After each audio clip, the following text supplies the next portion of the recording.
كان الناس يطلقون على بيت جدي بيت الخير، ليس من أجل صحن هريس أو طبق القيمات، وإن كان لا يمر يوم دون أن توزع جدتي على الفريج كله طبقا ما، وإنما لأن جدتي كانت تقوم بدور الأم للكل، لا يتم زواج دون استشارتها، ولا يحدث طلاق إلا بعد موافقتها. تصلح بين هذا وذاك وتعنف المخطئ، والجميع بدون استثناء كان يتقبل كل أحكامها الحكيمة بلا تردد.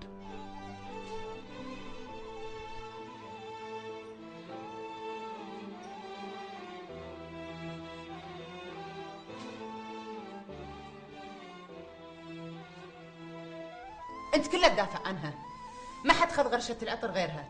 انا بيدي فاتحتها من قراطيسه وحطيتها على الكمادينو. البيت ما في غريب، وما حطيح نفسه على غرشة عطر غيرها. يدها خفيفة طالع لامها. يما قصر حسك، ما يصير علشان غرشة عطر تسوي الضجة. شوفي وين حطيتيها مني ولا منك. انت هالايام كلها تنسين. انا ما انسى، انت اللي مسختها. عفا ليش؟ كلها تدافع عنها، وانت عارف ومتاكد ما في غيرها في البيت. الكل يشكي منها، كل شوي مختفي شيء. يما عشان خاطري قصر حسك، ما يصير كذي. وش اللي ما يصير؟ انت ما تسكتني انا، روح هاوشها هي، قول لها عيب تطيح نفسها على مشت ولا برهانس ولا غرشة عطر، ولا هي تسوي كذي عشان تستفزنا. زين بكلمها، ما صارت ذي غرشة عطر، انا بجيب لك بدالها 10 اذا بغيتي. بس يما هذه بنت ما لها احد، عامليها زين، اكسبي فيها اجر. وانت على بالك بتاخذ فيها اجر؟ انت بتاخذ مقلب، هذه ما وراها اجر، باكر بتشوف.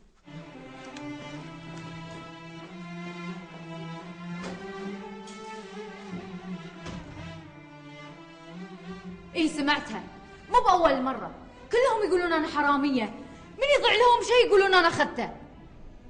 بس انتي صدق تاخذين؟ حتى أنت بعد ما تصدقيني؟ يا فرح، إذا بقيتي شيء قولي لي، لا تمدين يدك. أمك العودة شو مقصرة عليك فيه؟ يدي أعطيها فلوس لي تاخذ نصهم. هي تجمعهم لك، ولين احتجتي تعطيك أكثر، وما حد مقصر عليك بالبيت. وأمي اتهمتوها من قبل مثل ما قاعد تتهموني الحين، وفهد يقول أمي مو بحرامية. فهد ما يكذب. عيال من اللي يكذب؟ يا يمه انت ما تملين من هالسالفة؟ خلاص عاد كبرتي. أنا ما كبرت، شلون أكبر وأنا ما أدري عن أمي؟ ليش ما تسأل عني؟ هي وينها، في هني ولا في بلدها؟ في بلدها يا يمه، ومراتها بتسأل عنك. متى؟ وانا ايش دراني؟ بدل ما تسألين عن واحدة بعيدة، سألي عن اللي معاك في البيت. هذه مو بأي وحدة، هذه أمي، وودي تكون معاي. ليش أمي عايشة وما أدري عنها ولا تدري عني؟ لا حول ولا قوة إلا بالله. بدال ما تشغلين نفسك بهالأمور، جاب لي دراستك يا يمه أحسن لك. ولو أمك معاك ما بيعجبها حالك ذي، هد دراستك وقاعدة في البيت وتلومين الكل مع أن ما حد لخص. يا عمي هذه رابع مرة وأنا أجيك، وكله تقول لي يصير خير وما يصير خير. والخير اللي تقصده لازم يكون زواج؟ يعني أنت ما برد علي؟ قلت لك البنية للحين صغيرة. يا عمي في أصغر منها وتزوجوا، وأنا ريال شاري. وش شاري وش خرابيط؟ يعني لأن احنا قاعدين في السوق صار الزواج شرا وبيع؟ مو بقصدي يا عمي، بس أنت كذي معلقني، وأنا صراحة تعبت من الروحة والجية. شوف عاد، نعم، لا أنا معلقك ولا شيء، ولا عاد تجيني مرة ثانية. أفا إيش هالكلام؟ اسمع يا أبو محمد، قول لي منصور. أنت الحين مو بولدك العود اسمه محمد؟ يا عمي نادني منصور. اسمع يا أبو محمد، اللي أعرفه أنك عندك مرة هيودية، وعندك منها 5 عيال ما شاء الله، لا هو بواحد ولا باثنين، وانت ما انت بولد امس. انا اقول تشاور البنت وترد علي خبر احسن.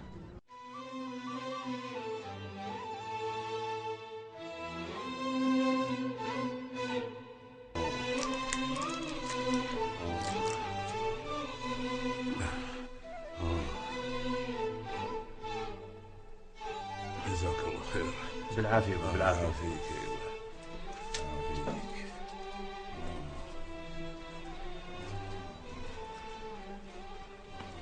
هالبنت بتجنني يا فهد. اقول لها يمين تقول لي شمال، سيدها قيدها، عنيده مثل ابوها.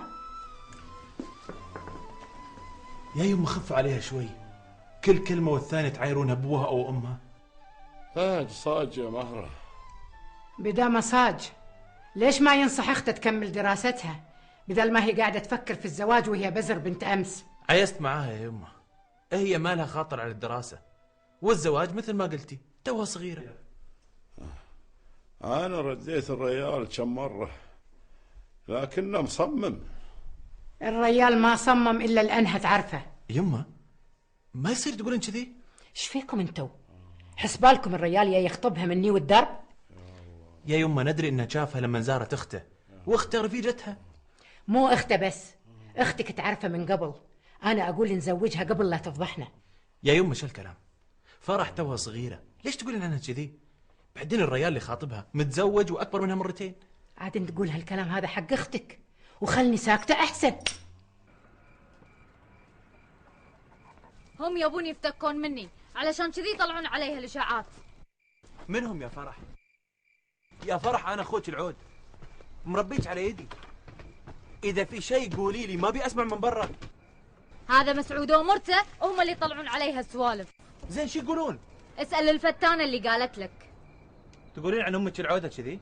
انا ما عندي ام، انا ما عندي غير ام واحدة باعتني ولا تدري عني. شوفي يا فرح، انت ما انقصت شيء ولا خليت احد يزعجك بشيء، ويدي ويدتي قاموا بك وما قصروا. انا مو مرتاحة هني، امك ما تحبني ويدتك كلها تنتقدني، وما دام مالي نية اكمل دراستي ليش ما اتزوج وافكهم مني؟ تاخذين واحد عنده عيال وتسكنين عند ناس ما تعرفينهم؟ بعرفهم، والريال شاريني وبيحط لي غرفة بروحي. وانت متفقة معاه على كل شيء؟ اخته تقول لي. بس اخته من زمان ما جاتك. كلمني في التليفون.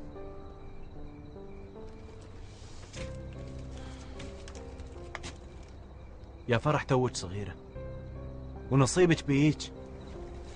اي نصيب؟ اي حد يسأل عن امي وابوي بيقولوا له مالك سالفة فيها، وهذا نصيب وجاني، لو رديته ما حد بيجيني وبتم تحت رحمة امك ويدتك.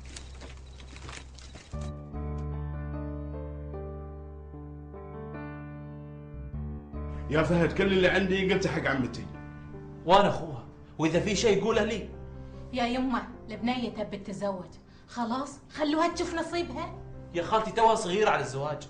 اللي اصغر منها تزوجوا. من زينة عاد، هو ما عنده شيء، ساكن مع هله هو ومرته وعياله، وهي صغيرة على المشاكل. لا تخاف عليها يا يمه، بتدبر نفسها. فهموني بس، هو يهني وانت بس تبي تغث نفسك وبس؟ كم مرة شفته؟ وش لك بالاسئله؟ واحنا وين؟ يا يمه انت تبي تعور قلبك وخلاص؟ البنيه قويه، وانا اقول زوجوها احسن. انا ما يعلموني بشيء. اذا كلثوم قالت اكيد عندها خبر، بس انا من يدتك غيرت كفولة البيت وقامت ما تنام الا والمفاتيح في مخباها، عرفت انه في شيء. انا مصدوم يا يمه، مصدوم. ولا تنصدم ولا شيء، انت مصدق انها اختك؟ هي اختي يمه صدق. اللي مو من امك وابوك مو باختك. لا اختي يمه، وقلبي يعورني عليها وودي لها بالزين. اقول خلها تذلف وفكنا منها. الواحد صار حاس انه في فندق، ما نطلع الا نقفل غرفنا. كذابه ويدها خفيفه. لا الا هي بكبرها خفيفه. لو انتم تعاملونها زين كان ما فكرت في اللي تفكر فيه. اسمع يا فهد، انت مو ملزوم بها وما لك خص فيها. مو بكيف يا امه، هذه اختي ولي يخص، وانا مو موافق على الزواج. اذا يدتك قالت ايه وهالفرح قالت ايه، موافقتك ما اظن مهمه.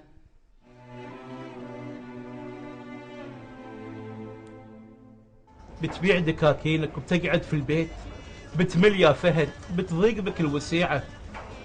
وابيع يا ابو يوسف، وابيع لان ما عاد فيني شد.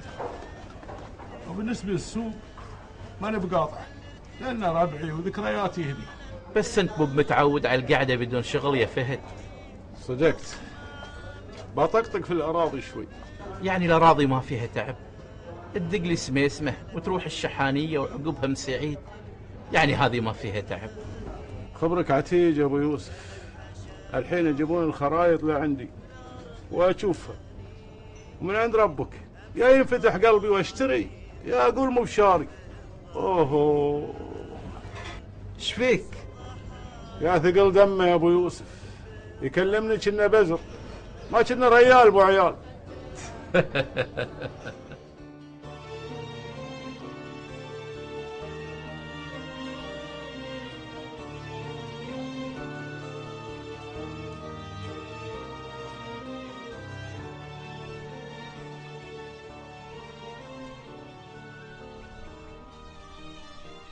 كانت أمي على حق، فلم يكن لي سلطان على أحد،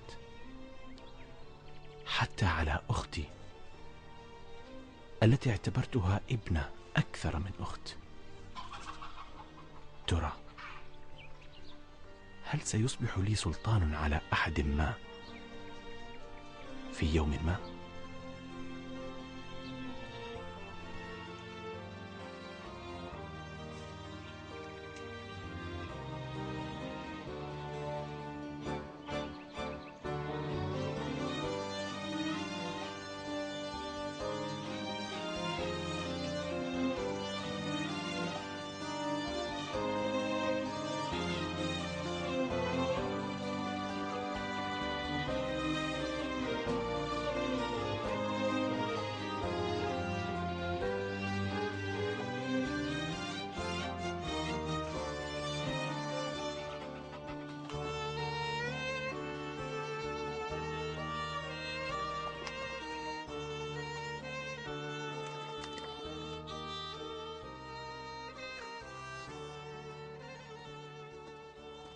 الله يهديك، بس قلت لك الدنيا غبرة لا تطلع برا، انت ما تسمع الكلام.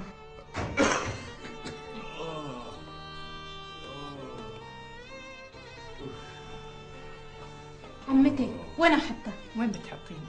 اذا حطيتيه بحضنه بينكت، وهو ما في شده ينزل الارض. انا بحطه هني، والحين الغرفه بتصير كلها بخار، وان شاء الله بيرتاح صدره. فهد وينه؟ فهد في غرفته. روحي ناديه، سبيتار يعرفون له اكثر، وهاتي دفتي معاك. ان شاء الله.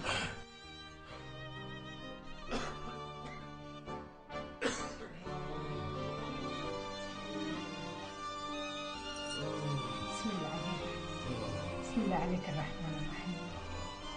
الله يشفيك ويعافيك. شو؟ سمعتي ايش قلت؟ تلغون عرسي؟ ما نلغي، نأجله شوي. لا والله، وعلشان وشو بالله؟ ابوك العود رقدوه ويقول فهد انه تعبان وايد. اصلا من وعيت على الدنيا وهو مريض، ولا بس عشان تبي تخربون فرحتي؟ فرحتك؟ يا حليلك، يكون ماخذه امير وحنا ما ندري. حي الله ريال منتف، حتى بيت ما عنده، عايش مع امه وخواته، وفوق ذي كله مرة و5 عيال. عاجبني ويموت فيني، ما عنده استعداد يحط على راسي 10 مثل غيره. اي من وين تجيبينه؟ طالعه لامك ما يحلى بعينك الا الريال المتزوج. خلي امي بحالها وكلميني انا. ما بيننا كلام. عيال ذلفي يروح يقول لي حق اللي مطرشك ان عرسي مو متاجل. بيتاجل غصب عنك يا ام لسان زفر، ويمكن خيره المنصور يشوف ان مرته ام عياله ابركله من وحده يدها خفيفه وما يعرف اصل اهلها ولا خوالها. مو براده على وحده مرقعه ومشوهه، ما فيها شيء صاحي غير وجهها، ويا ريته يتشاهد. تدرين انك قليله ادب وضايع فيك التربيه؟ اي تربيه؟ انت حتى ولدك ما ربيتيه، ويا ريتك ربيتي نفسك. ما ادري ليش فهد عامل لك حساب، مع انك ما تستاهلين.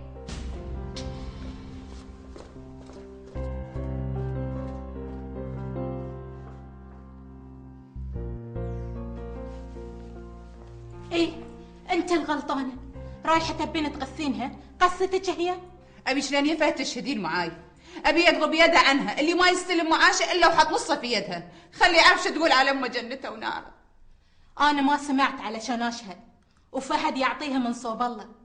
لا تقطعين رزق حد يا وضحه. تبين قلبي يصفى لها عقب اللي قالته؟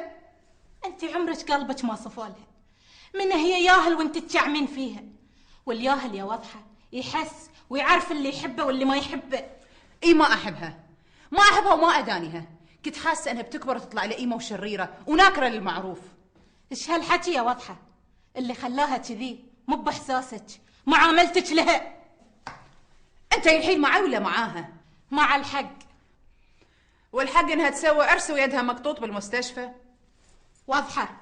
انت مو بهمك عمي، انت ودك فرحتي ما تكمل وبس. لا تسوي روحك تدرين في اللي ببالي.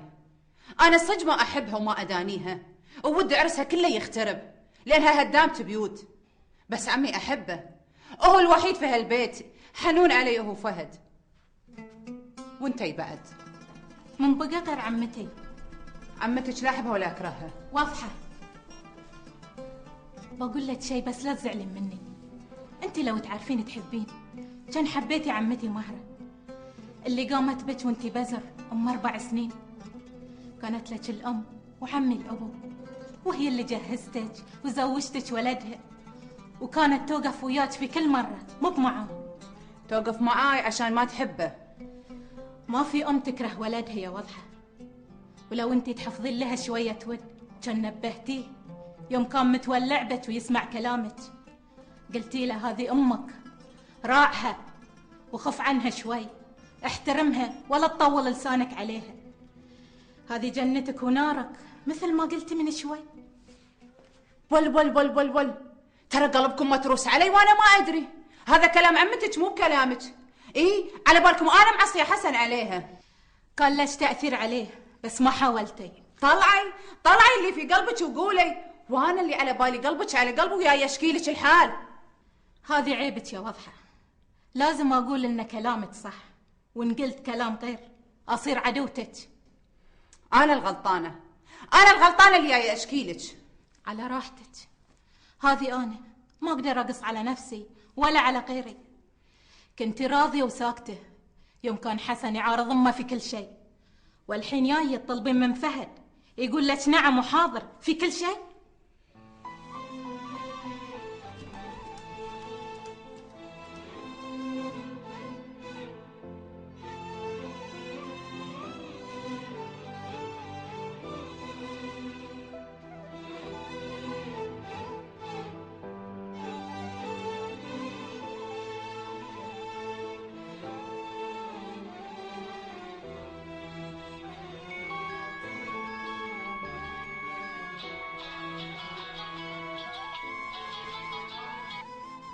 قلت لك روح ارقد في البيت، انت عييت.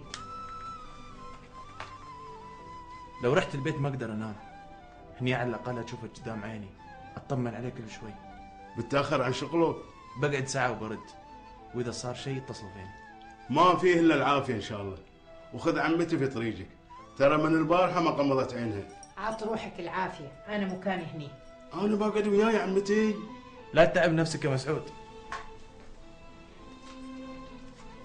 إذا قالت مهرة لا فصدقوها، فعند مهرة الخبر اليقين. انت شو تقول؟ شو تخربط؟ أتفلسف على الصبح يمه. يلا أنا بروح، وإن راد بجيب لكم الشاي والقهوة من البيت. لا تتعب نفسك، الحين بتي كلثوم وبتجيب الشاي والقهوة.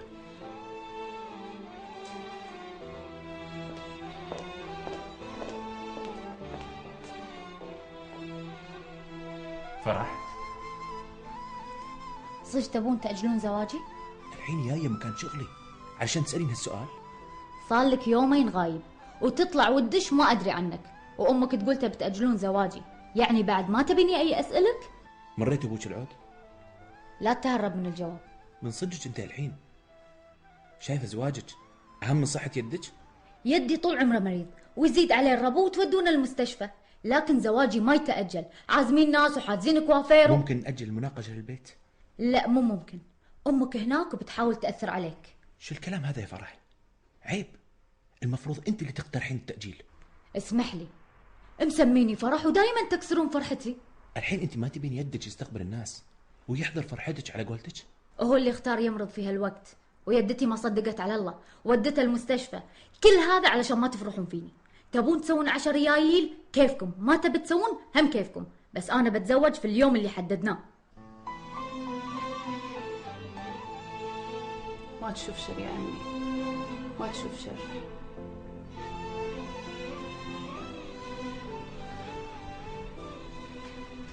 أقول عمتي إيش قالوا الدكاترة عليه؟ مثل ما انت شايفه، من ينا وهم حاطين عليه الأجهزة. يعني مو مرخصيننا؟ وين يرخصونه وهذه حالته؟ أعصابك عمتي. أنا أقول البيت أحسن له دام يعطونا نفس الدواء. لا، هني أحسن له، بيتم تحت رعاية الرحمن ثم رعايتهم. عمتي اتصلوا المطابخ الشعبية ويقولون. وانت شايفة الحين إن الوقت مناسب لهالسوالف؟ عمتي أنا شي خصني؟ أنا قلت لهم خلي العربون عندكم لين طلبنا العشاء يبوه. مطت السماعة من يدي هالفرح وقالت لهم يبوا العشاء بكرة.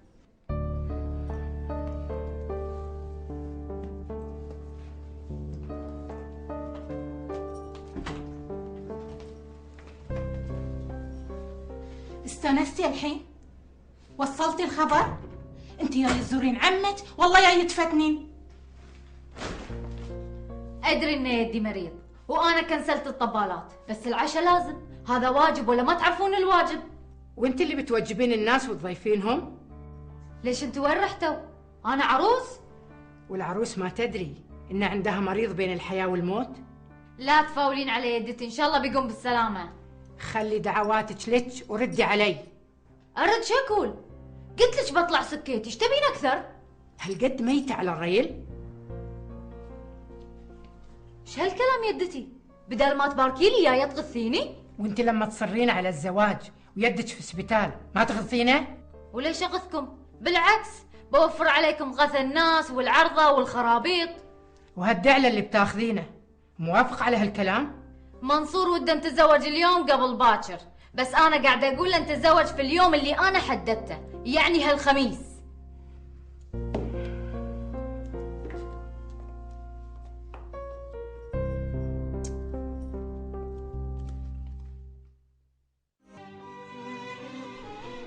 وما أصعب أن تعيش وحيدا وأن تفرح وحدك وباختيارك، ولكن هل يمكن أن يشعر الإنسان بالفرح إذا لم يكن هناك من يشاركه فيه؟ وفي أسبوع واحد خلا منزلنا من أعز اثنين، فرح إلى حياة جديدة لا نعلم عنها شيئا، وجدي إلى حياة أخرى أيضا لا نعلم عنها شيئا. رحل الصديق والأخ والجد والأب، وأخذ معه جزءا كبيرا من قلبي ونفسي. عاش في هدوء ورحل في هدوء.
فهد،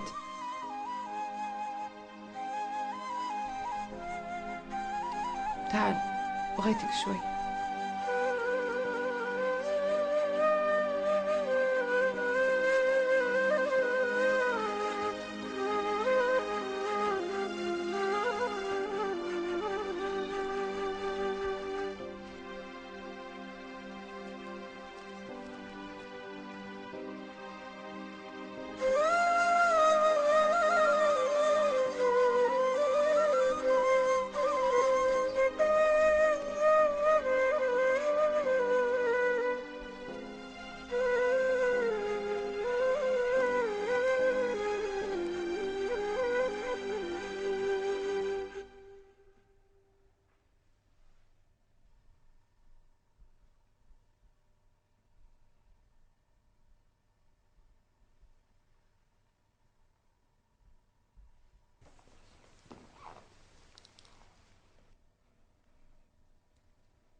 هذه منو؟ ولدك بعد من؟ فهود؟ اسمه فهد. غزوز وجهك شمتن صاير تاكل بين عميان.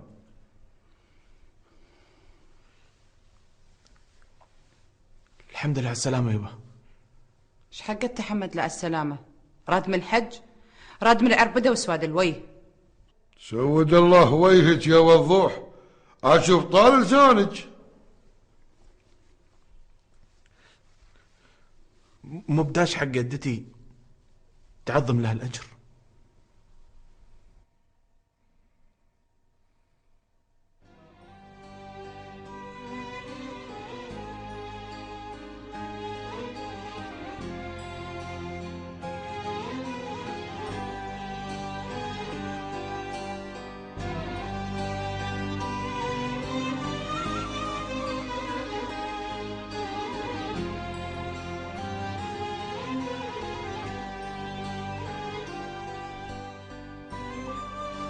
يا مال نضعفه، طول هالسنين ما ندري عنه. شلون درى ان عمي مات؟ مسرع ما توصل الاخبار. الله يرحمك يا ابو حسن ويحسن اليك. قولي الله يرحمنا احنا. الحين يلعب فينا هالشري. وليش يلعب فينا؟ هو جاي يعزي وبيروح، والحين هو مستقر في مصر، ما له شيء هني. شي يعزي؟ مصدقه انتي؟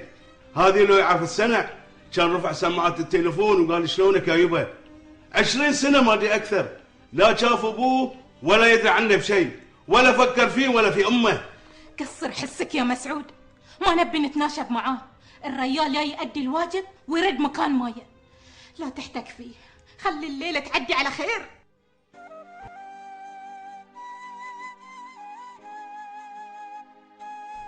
أنا ما عندي عيال، عيالي ماتوا من زمان. وانتي ما تغيرتي للحين راسك يابس. ليش انت تغيرت؟ ما في حد ما يتغير والله يا يمه، ومالك عليه يمين. انا قلبي عورني، واول ما وصلني الخبر حجزت وجيت على وجهي، حتى ما مداني حجز حق البنات وامهاتهم. ما قصرت، بس حنا ما لنا سالفة بالبنات ولا بأمهاتهم. يما مهرة ما تبين تشوفين حفيداتك؟ ما بشوف أحد، خلاص الغالي راح. بس هم يبون يشوفونك. خلاص يا حسن، انتي تتعزي، جزاك الله كل خير. باكر من الصبح تروح وترد بلادك. يما أنا هذه بلادي، بناتي كبروا ولازم يربون بين أهلهم ويتعلمون سلك أهل البلد. يما صراحة أنا تعبت من الغربة، ودي أرد بيتي.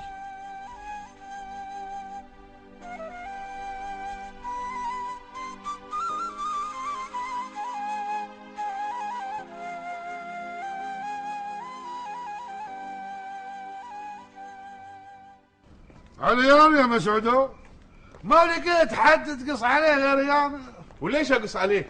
انت سالت وانا جاوبت، واذا مو مصدقني عندك عمتي روح اسالها. وانا من متى اصدق عمتك عمت عينك؟ قل لي وين وديت امه ومن عليه بعتهم؟ ابيع شيء مو بلي؟ ايش فيك انت؟ انت اللي ايش فيك؟ البقر كلهم ماتوا لان ابوي مات. ايش دعوه؟ فيلم هندي. البهايم تحس بس في ناس ما تحس. احترم نفسك عاد. تصبح على خير. اي تعال وين هي الخير من وراكم؟ والله لاعبين في البيت لعبه والعيوز ما تدري عنكم، بس شاطره ومستقويه علي انا. انت لو شايف دموع البقر وهي تسح من اول ما مات عمي كان قلبك حن وحسيت. الله عدل دموع البقر وهي تسح. كمل يا عمي تبكى. شا كمل؟ ثاني يوم ماتوا بقرتين والباقي وزعتهم عمتي. ايه ايش عليه؟ توزع على كيف؟ معتبره نفسه الوارث الوحيد.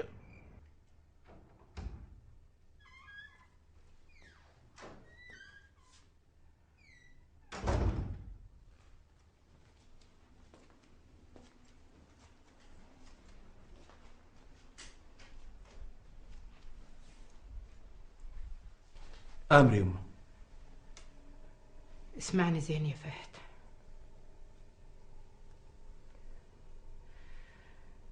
أنا قلبي مكسور. روح قول لأم العودة كبرت وما فيها شدة حكي. يما انت قلتي لها كل اللي في خاطرك.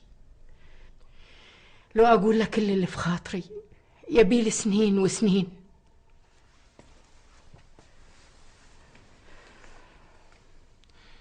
يما انت ما تبينه يرد؟ لا بالله ما بي. اعصابك يما اعصابك. روح يا فهد قول له يروح. شو اقول له يما؟ اقصد ما يصير اقول له ام العوده ما تبيك، لازم يكون الكلام مفهوم وعدل. الكلام المفهوم والعدل اني ما ابيه، بيتي يتعذره وقلبي يتعذره. قول له يروح مكان ما كان وينسى انه له ام.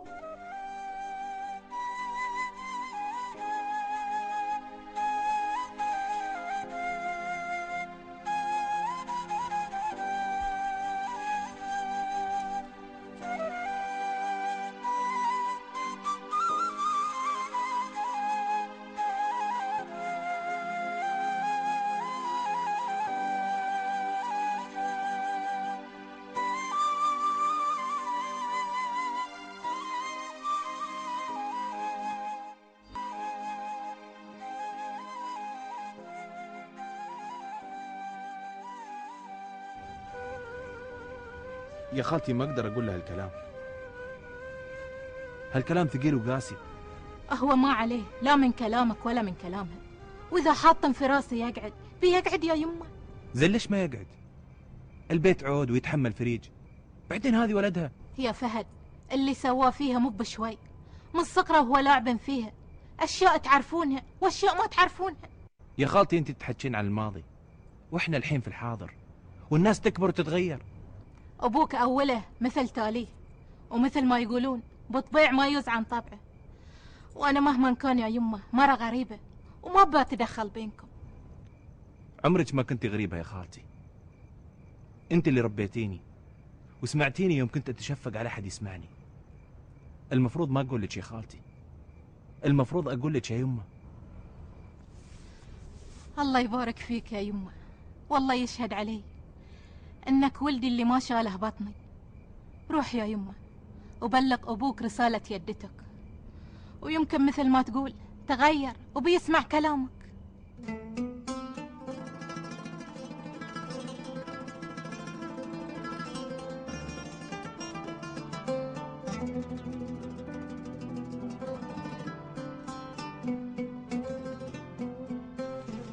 انت ما تحلي، اقوم اطلع من غرفتي. شنو ما تحلي؟ انا للحين رايلك. لو انك مطلقني ابركلي. ما طلبتي، لو طلبتي انا في الشوفه ما هو مقصر.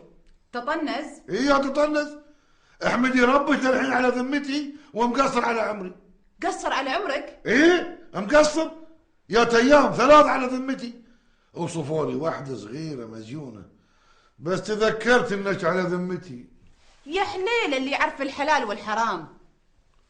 حدك يا وضوح، انا قلت بحط راسي وبارقد، ما قلت لك شاهديني. الغرف وايد، روح شوف لك غرفه واخمد فيها. اخمد عاد؟ اخمد الله انفاسك، انت حركتي جسمك ونسيتي لسانك. كنت خبله مينونه قص علي الشيطان. ولا في وحده عاجل تسوي بروحها كذي عشان واحد عيونه زايغه؟ اي بس انت للحين تحبيني. غلطان، كنت احبك لكن يوم تميت في المستشفى 6 شهور كرهت الكل، ما عدت احب احد فيكم الا ولدي فهد وكلثوم اللي للحين احبهم. تفضل يبا.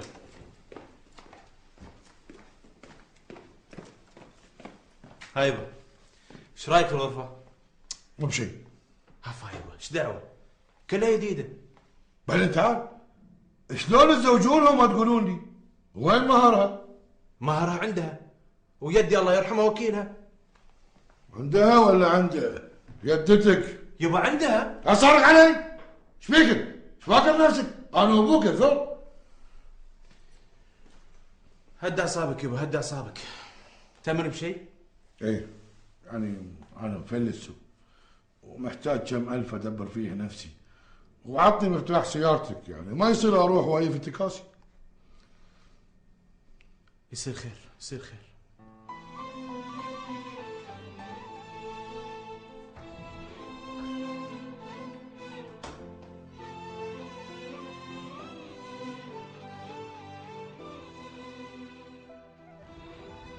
ما جاني النوم يا يوسف، لا قدرت أبلغ رسالة يدتي ولا قدرت أعاتبه على أهماله لنا. صدق ما يستحي ياي عقب هالمدة يسأل عن مهر بنته بدل ما يسأل عن بنته. حتى ما سأل عن اللي خذته زين أو مو بزين. يدتك معاها حق يا فهد، لازم تواجهه وتقول له رايكم فيه. أي رأي يا يوسف؟ هذا أبوي مهما كان، بس أنا حسيت بحزن.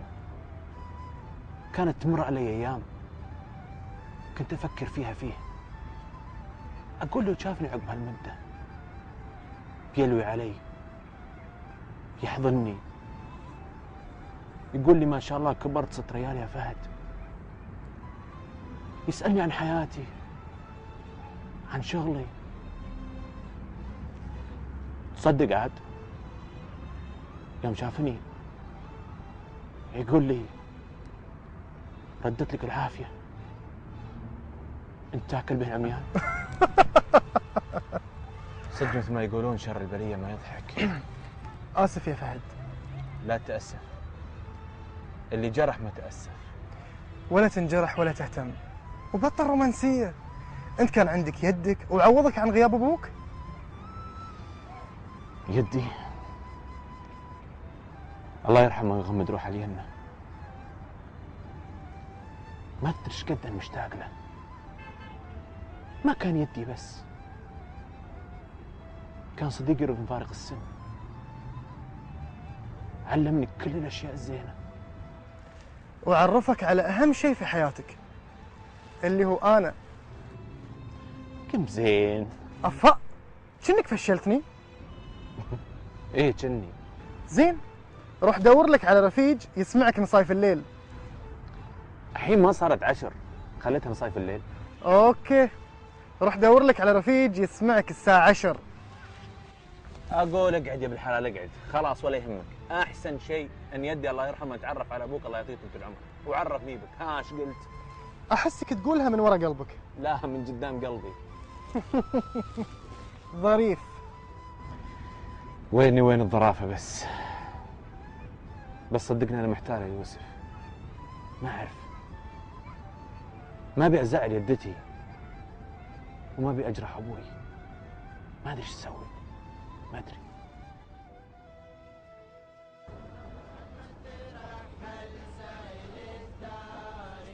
الله يرحمه ابوك، مكانه يبين في السوق. انا عقب عينه ياتني ايام ما اشتهي اطب السوق. ايه كان حبيب، الكل يحبه ويترحم عليه.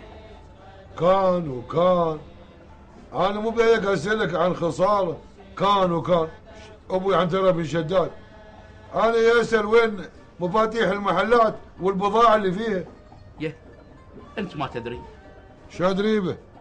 ليكون بس مسجلهم باسمكم. وش هالحكي الله يهداك؟ وشلون يسجل شيء مو بله باسمي ولا باسم غيري؟ شيء مو بله؟ شلون يعني؟ هالمحلات ملك الدولة، وابوك يوم تعب سلمها. شلون سلمها؟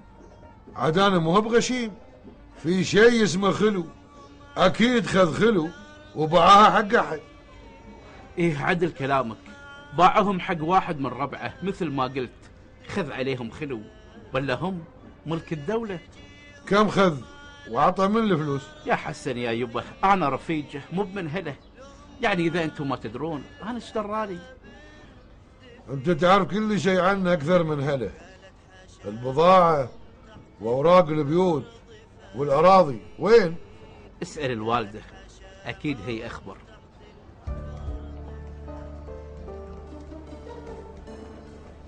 هذا ما ينجرح، ما عنده احساس علشان ينجرح.